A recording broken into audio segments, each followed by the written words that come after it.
Ako po si Felix Morauda, DT Operator dito sa Robinsons ng Beliches ng Honjet. Araw-araw naman ito nagagamit na may 80 meters kaming nairan as of this week. Ito po ang heads. Copying 80% working. Head clean.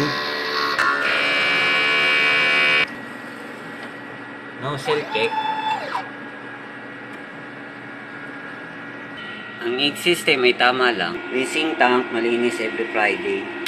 Ground wire. Ito naman po yung used ink, unused ink, film, powder. Ito naman po ang inventory, workload.